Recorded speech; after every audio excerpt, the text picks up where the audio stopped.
Hi, I'm Don Wadowitz, founder of Awesome You.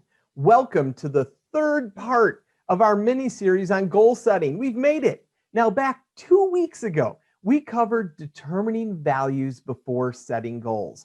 And just last week, I introduced you to the prioritization cage match to help you identify your top priorities.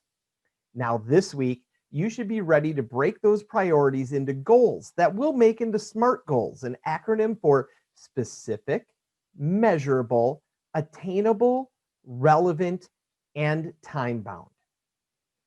You'll remember one of the priorities I used last week was exercise more. We briefly talked that exercise more could mean many different things. If we set a goal to exercise more in 2021, depending on how much we exercised in 2020, going to the gym or getting on the treadmill even one time could count as meeting our goal, but it doesn't do us any good. So let's say that when I think about exercising more, I'm really talking about becoming stronger. Now we're starting to narrow down the goal, but this is still vague because we need to tie it to something specific that we can measure over a specified period of time. So how can we better define this goal to help make sure that we're successful? Let's say that you can currently bench press 100 pounds and you'd like to double that to 200 pounds by the end of 2021. Is it specific?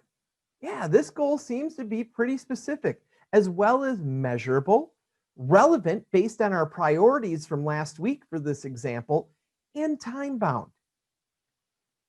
Is it attainable though? Now, to figure this out, I did some research and I talked to a fitness person who said this is attainable for a recreational exerciser like me. So this is a good, what we'll call outcome SMART goal, and I'll go over that in a second. It's that long-term goal.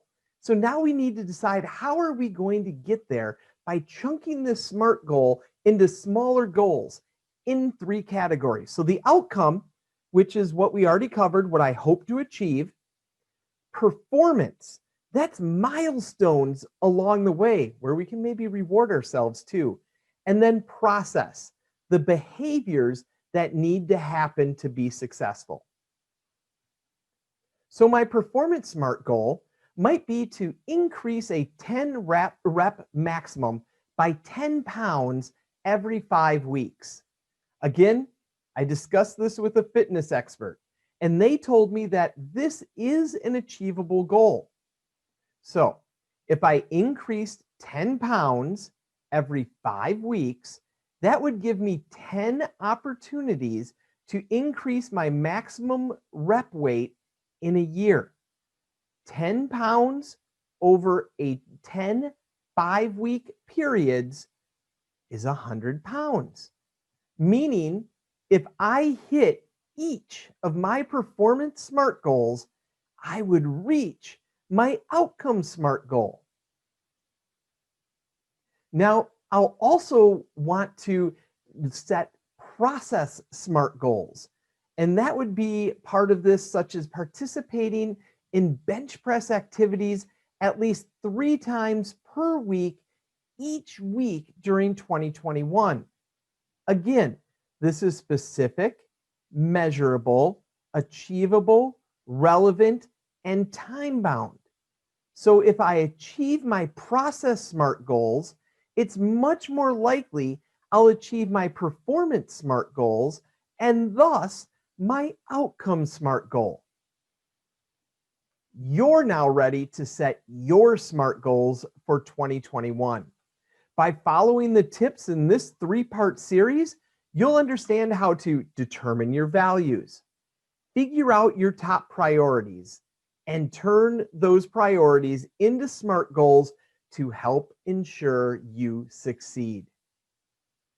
Good luck with your goal setting for 2021. I'm Don Wadowitz, reminding you to live life to the fullest and be good to one another.